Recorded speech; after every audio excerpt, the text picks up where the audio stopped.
Olá, meu nome é Lucy Hayashi e hoje nós vamos falar sobre hemorroida. Não é um assunto muito agradável, mas um assunto muito importante, principalmente para quem tem e também para quem cuida de alguém que tenha. Hemorroida, o que é hemorroida, né? São vasos sanguíneos que se dilatam, infeccionam, inflamam, que estão ali na parte do ânus, né? Na parte final do reto e também no ânus. Nós temos alguns tipos de hemorroidas. Não são todos iguais ou só tem um tipo. Tem dois tipos, principalmente dois tipos de hemorroida. Um que ocorre na parte de fora, ou seja, hemorroida externo, e tem um outro que é interno. Esse externo pode parecer que dói mais, mas não. Este é o que dói menos. Ele vai incomodar um pouco, mas ele vai incomodar assim com alguma coceira, com alguma ocorrência, mas não necessariamente é aquela dor, né? Vai ter um pouco mais de dificuldade de evacuar, mas não chega a incomodar na hora de sentar, na hora de evacuar, aquela dor muito forte. Já o hemorroidas interno, este sim, esse inflama mais, infecciona mais e ele vai doer. Dói mais, sangra mais, incomoda mais e vai incomodar bastante na hora de sentar. Neste tipo, nós vamos ter 4 níveis. No nível 1, ele tem um certo incômodo, ele tem um certo sangramento, pouco sangramento, ele prejudica um pouco na hora de evacuar, mas não é algo tão sério, tão grave. A pessoa pode viver muito tempo com esse tipo de hemorroidas, que é o que acontece com muita gente que tem hemorroidas, né? Tem o nível 1. Já o nível 2 vai ter um pouco mais de dor, vai ter mais prolapsos, mais sangramentos e já começa a incomodar na hora de sentar, na hora realmente de evacuar, já vai começar a doer mais. O nível 2. Já no nível 3, o prolapso já é bastante visível. No nível 2, normalmente, esses vasos saem durante a evacuação ou num processo de grande esforço, mas ele volta, ele recua normalmente sem ter que ter uma ajuda manual. Já no nível 3, o prolapso já é maior e normalmente ele não volta sozinho, vai ter que ter uma ajuda manual para voltar para o lugar. Então, e aqui sangra mais, dói bastante, né? Na hora de evacuar, na hora de sentar e vai ter bastante sangramento. Já o nível 4 já é bastante grave, bastante sério, em que o prolapso agora já não precisa nenhum esforço, né? Ele já o tempo todo, porque não depende de um esforço, não depende de um agachamento para que ocorra aquilo. No nível 3 ainda precisa de um certo esforço, de um certo, por exemplo, pegar uma caixa mais pesada, uma tosse mais excessiva, já é o suficiente para que o hemorroidas saia.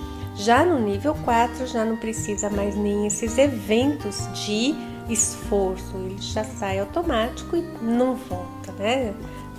A introdução é manual e mesmo que coloque, ele vai sair de novo. E aqui ele dói bastante, sangra bastante também, é muito incômodo. Então, esses são os níveis de hemorroidas que nós temos. Agora, pergunta: por que tem hemorroidas? O que significa ter hemorroidas?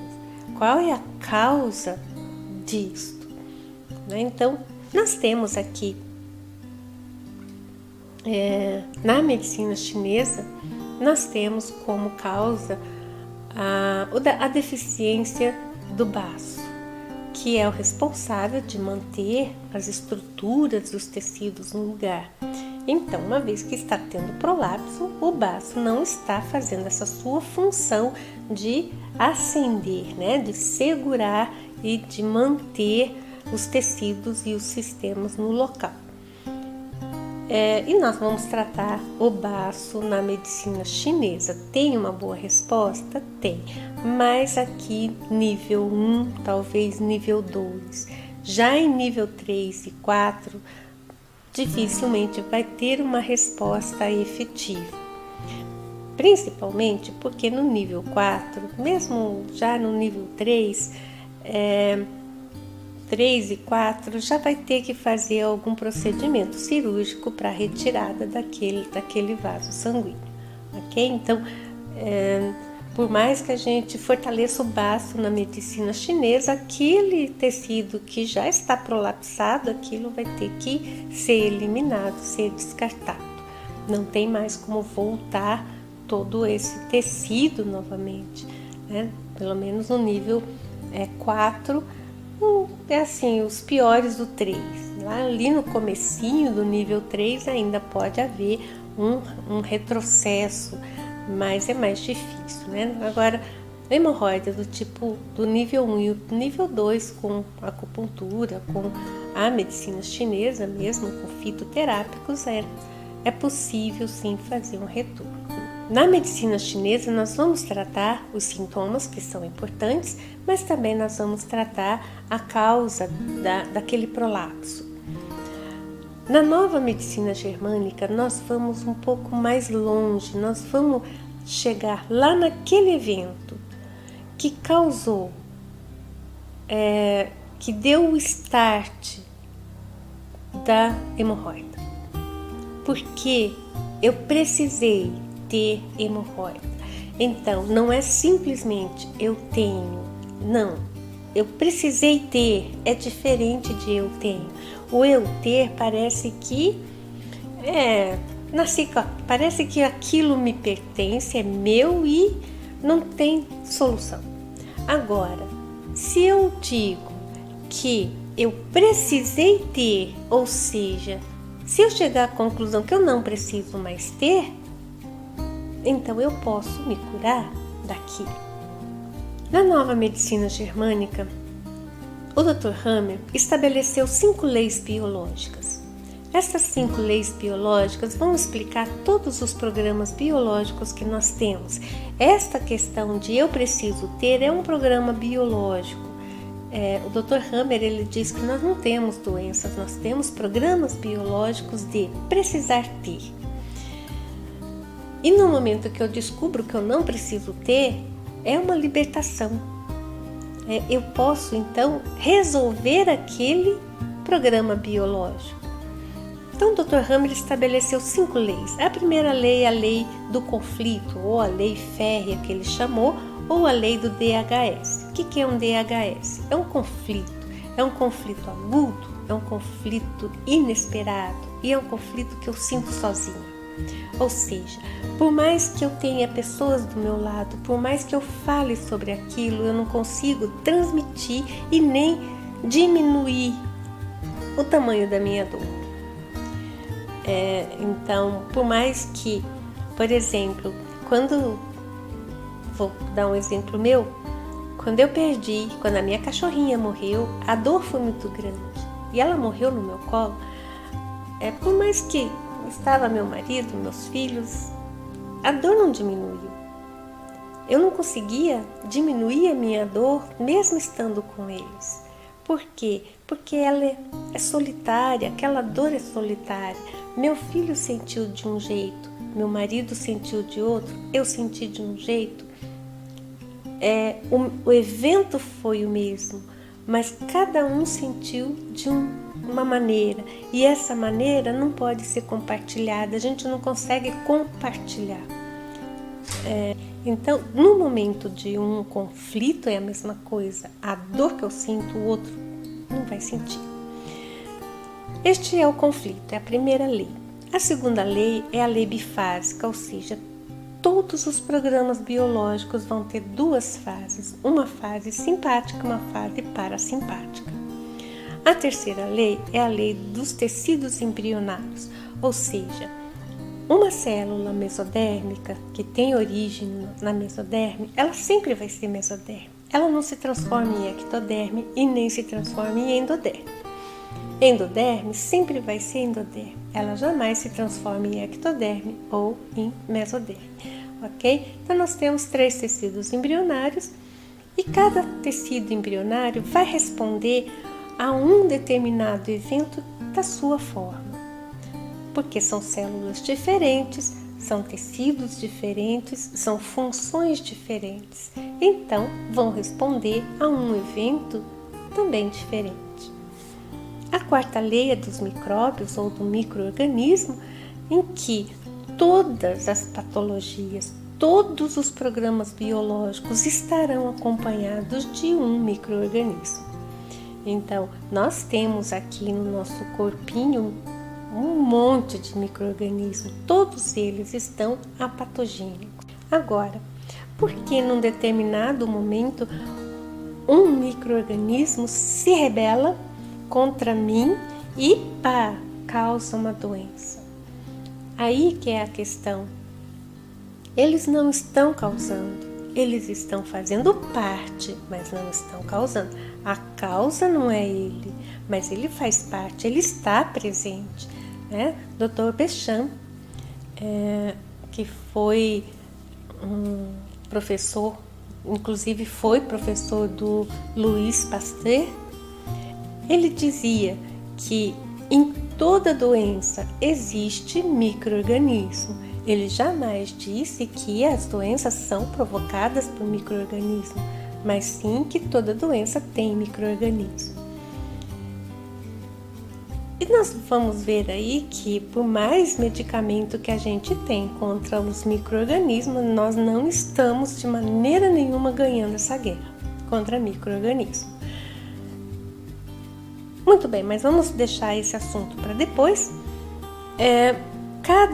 A quarta lei, então, ela vai dizer que a cada programa biológico corresponde a um determinado micro-organismo, que nós vamos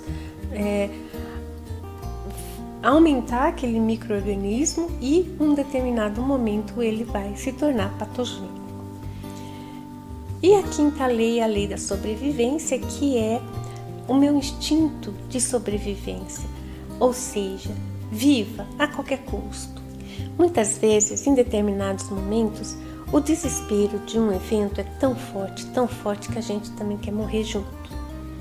Neste momento, o nosso cérebro entra em ação o instinto de sobrevivência. Não, você não vai morrer, é ruim, tá difícil, mas vamos sobreviver. Esse é o instinto de sobrevivência.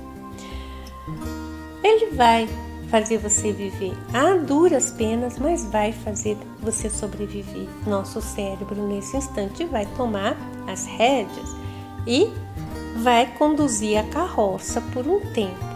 Se você deixar essa carroça ser conduzida pelo nosso cérebro visceral, que é esse responsável de sobrevivência, você vai ter algum evento ruim, né? Uma doença. Se você vai lá de novo e pega as rédeas na sua mão, fala, não, calma, não é bem assim, vamos lá pro rumo certo, não era bem para aqui que eu quero ir, é para lá, então vamos com calma, muita calma nessa hora. Este é tomar conta da sua vida, este é tomar as rédeas da sua vida, porque num determinado momento o nosso cérebro visceral ele vai fazer isso, ele vai entrar em ação para te tirar daquela enrascada, ok? Mas a gente só não pode deixar que ele mantenha agora as rédeas na mão dele, porque ele é meio maluquinho, certo? Então a gente vai, falou aqui um pouco da quinta lei, que é a lei da sobrevivência, e é ela que vai nos explicar muitas questões de programa biológico, ou seja, de doenças. Por que eu preciso ter aquilo? Porque eu precisei montar esse programa biológico lá atrás. muitas vezes para você sobreviver. E agora, como eu não me lembro mais do que aconteceu, porque ficou tão lá para trás essa história, que eu não lembro mais do que aconteceu e também não ligo uma coisa com outra. Mas agora que você quer tomar as rédeas da sua vida, você tem que fazer o seu retorno aqui para trás, quando começou aqueles primeiros sinaizinhos de hemorroida. O que aconteceu lá? Que evento que aconteceu lá que eu precisei fazer aquilo? Muito bem. Agora, a má notícia que eu tenho é que hemorroida vai pegar 3 tecidos embrionários. Não é algo muito normal. O normal é pegar 1, 2 tecidos, né? Tecidos embrionários. Mas hemorroida vai pegar 3. Veja só que coisa, né? Então nós vamos ter aqui 3 tipos de percepção, porque o evento pode ser o mesmo, mas eu vou perceber de 3 formas diferentes. Lembra lá que cada um dos 3 tecidos tem funções diferentes e desta forma vão perceber e vão fazer coisas diferentes também. Então, por exemplo, como hemorroida é um vaso sanguíneo e o vaso sanguíneo pertence à mesoderme e o sangue também pertence à mesoderme, a percepção que a pessoa teve daquele evento que vai causar a hemorroida, pegando o vaso sanguíneo, eu não pude fazer nada, eu fiquei impotente de fazer, eu me desvalorizei aqui porque eu achei que não fosse capaz, eu me senti incapaz de fazer qualquer coisa, ok? Diante daquele evento. Esse vai ser o evento que vai pegar as veias, né, ou os vasos sanguíneos. Nesta hora que eu fui incapaz de fazer alguma coisa e principalmente envolvendo a minha família, então eu fui incapaz, eu fui impotente de fazer qualquer coisa na minha família. Então agora os vasos sanguíneos eles vão começar a enfraquecer. Este evento que eu não me senti capaz, ele também tem uma conotação aqui de sujeira, de eliminar essa sujeira. Eu quero eliminar a sujeira, mas não posso eliminar. O terceiro tecido é de ectoderme. Quando nós olhamos os animais, por exemplo, cachorro na rua, vários cachorros na rua, a primeira coisa que eles vão fazer é cheirar o ânus um do outro. Inclusive, quando chega alguém estranho em nossa casa, o cachorro também vai fazer a mesma coisa, vai cheirar o ânus da pessoa. Por que os animais fazem isso? Para identificar essa pessoa ou aquele animal. Será que esse animal é do bem ou é do mal? Será que esse animal ele é um risco ou ele é tranquilo? Pode ficar aqui que não vai acontecer nada. Os animais têm esse faro para determinar você é do bem ou você é do mal. E aqui não é tanto do bem ou do mal. Você representa um risco para essa comunidade ou você vai se adaptar a essa comunidade? Porque nos animais tem aquela questão de macho alfa, fêmea alfa, né, que são os líderes do bando. Quando chega um outro animal, não importa se é uma fêmea ou se é um macho, eles vão cheirar para ver se aquele animal tem a tendência de ser ou não um alfa. Porque se for um outro alfa, ele vai gerar confusão, ele vai gerar briga, ele vai gerar luta pelo poder. Então, antes que ele se crie aqui no bando, vamos colocar ele para correr. Agora, cheirou, sentiu que ele é mais submisso, ele é mais obediente, ele não vai causar nenhum transtorno em termos de querer o poder, aquele cachorro pode ficar junto, eles recolhem, né, vamos dizer assim, o cachorro no bando e pronto. Agora, quando eles percebem que o cheiro do ânus é de um animal alfa, eles colocam para correr. Então, o ânus é a nossa identidade, é onde nós temos a nossa identidade. E desta forma, quando nós perdemos a nossa identidade, o nosso local, o nosso lugar naquela família, é onde vai dar o conflito do ânus ectodérmico. Então veja, nós temos aqui 3 eventos: o conflito de perda de identidade dentro da família. Por que dentro da família? Porque ali foi uma incapacidade minha dentro da família que pegou os vasos sanguíneos. E também pegou a questão daquele bocado que é sujo, uma sacanagem. Então, este foi o evento que causou hemorroida. Ele teve essa conotação, ele teve essa percepção de que num evento só teve esses 3 eventos. Agora, isso não é suficiente para chegar no nível 4, por exemplo. Isso é o suficiente para chegar ali no nível 1. Como nível 1, ele vai ficar ali muito tempo, não vai se preocupar muito. Lá mais para frente, pode passar um tempo grande até, ele vai ter um outro conflito, não igual, mas um outro conflito. O conflito de medo, um conflito de que eu estou perdido. É o conflito que eu não tenho direção.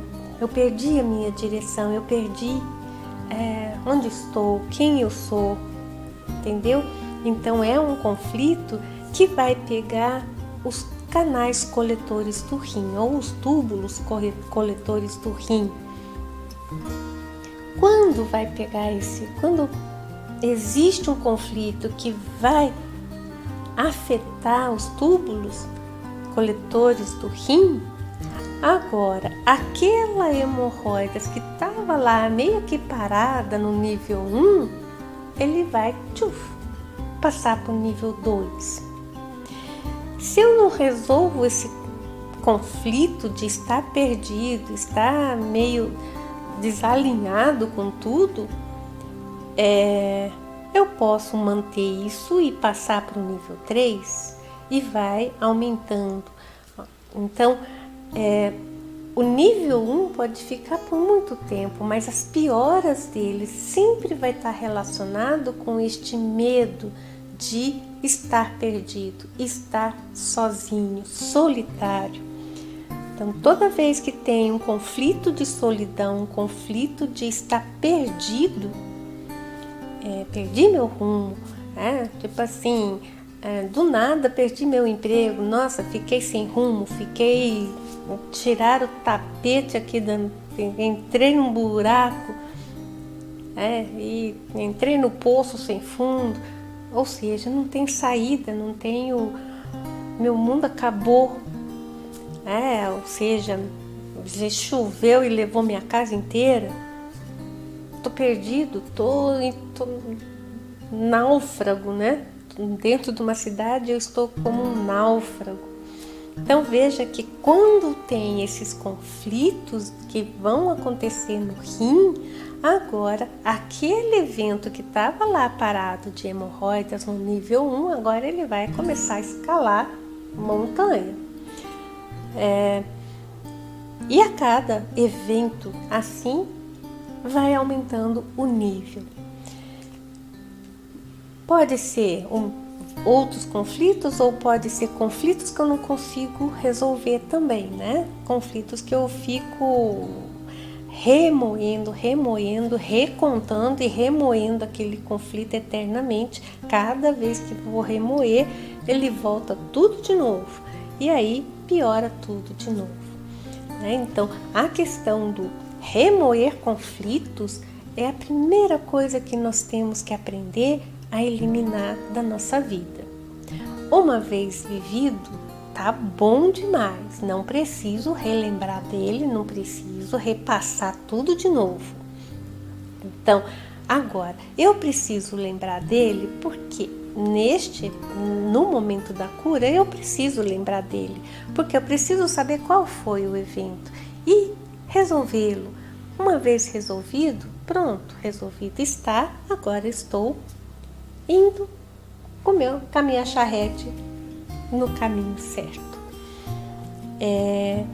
Agora, remoer, contar a mesma história várias vezes, somente com o intuito de contar e reviver, sem, no entanto, querer resolver, não é a solução, ok? Você está sentada no lado de trás da charrete, o cavalo está indo sozinho, sem condutor, e você está lá contando, para as paredes da charrete a sua história. Ou seja, você não está resolvendo, apenas está remoendo coisas do passado. Agora, senta lá na frente. Agora, veja o seu passado com uma solução e vai para frente, ok? Então é isso que eu queria falar hoje e até breve, até o nosso próximo vídeo.